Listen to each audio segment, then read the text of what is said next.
Halo teman-teman semuanya, perkenalkan nama saya Jonathan Tagalu. Saya merupakan mahasiswa aktif program studi Teknik Kimia Universitas Singapura Bangsa Karawang. Saya merupakan angkatan tahun 2025 dengan NPM 251063123019. Di video kali ini saya akan menjelaskan apa itu transformasi digital. Jika kita berkaca terkait apa itu transformasi, yang pastinya transformasi itu merupakan perubahan dan digital merupakan daring atau online. Dan dapat kita simpulkan di sini transformasi digital apa? Perubahan dari bentuk offline ke bentuk online secara luas, dan yang berubah ini merupakan sistemnya. Jadi perubahan yang lebih luas dan strategis dengan memanfaatkan teknologi digital untuk mengubah suatu organisasi atau sistemnya itu menjadi bertahap gitu, menjadi digital seperti itu. Nah, setelah mendengar apa itu transformasi digital, teman-teman pasti sebelumnya udah pernah mendengar dong terkait 3 hal ini, yaitu digitalisasi, dan juga transformasi digital. Apa sih itu digitisasi? Jadi digitalisasi di sini merupakan bentuk informasi yang dari offline atau bentuknya fisik, yaitu berubah menjadi bentuk digital atau online. Nah, contohnya itu berupa ketika memiliki bentuk dokumen dalam bentuk kertas atau bentuk fisik, kita mengubah dokumen tersebut ke bentuk digital menggunakan PDF. Nah, itu merupakan salah satu contoh bentuk apa itu digitisasi. Kemudian kita mengenal apa itu sih digitalisasi. Nah, digitalisasi ini merupakan prosesnya. Jadi ketika kita diabsen oleh dosen yang tadinya menggunakan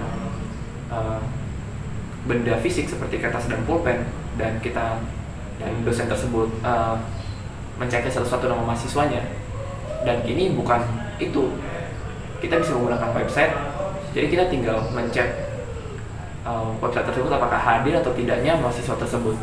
Jadi kita tidak perlu merekap banyaknya dokumen kertas yang sebegitu banyaknya untuk mahasiswa tersebut, tetapi kita dapat mengambil atau mengolah datanya dari website yang telah ada. Itu merupakan digitalisasi. Kemudian transformasi digital itu merupakan perubahan keseluruhannya dari suatu sistem tersebut. Contohnya, ketika kita memesan taksi, yang berubah di sini merupakan cara pemesanannya, bukan lagi bentuk fisik tapi bentuk digital. Cara pemesanannya bisa dari website ataupun HP, terus dari cara menentukan lokasinya, dari cara pembayaran, dan juga cara penilaian dari sopir dari taksi tersebut, ya bukan lagi menggunakan hal-hal yang bentuk fisik tetapi bentuknya digital.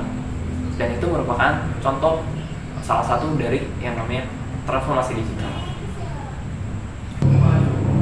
Nah, dalam era digitalisasi ini kita sedang berada dalam namanya era industri, dan di Indonesia sendiri kita sedang berada dalam industri 4.0. Namun negara Jepang berhasil menemukan yang namanya industri 5.0 atau lebih maju dari kita. Dan apa sih yang membedakan industri 4.0 ini dengan industri 5.0? Nah, industri 4.0 itu berfungsi sebagai atau teknologi ilmiah memberikan manfaat, menjadi dia lebih otomatis dan juga lebih cerdas. Namun, apa sih bedanya dengan industri 5.0? Di sini industri 5.0 tetap menggunakan teknologi yang cerdas dan otomatis tersebut.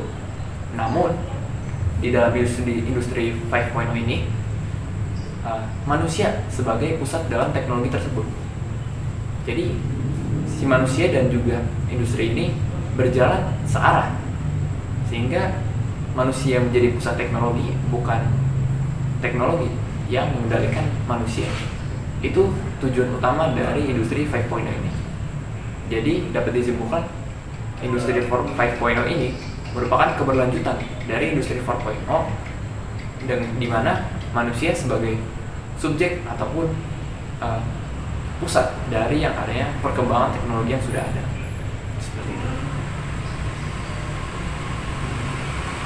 Sekian penjelasan dari saya terkait apa itu transformasi digital dan juga banyak hal yang telah saya berikan. Saya Jonathan Tagalu, izin undur diri. Bye-bye.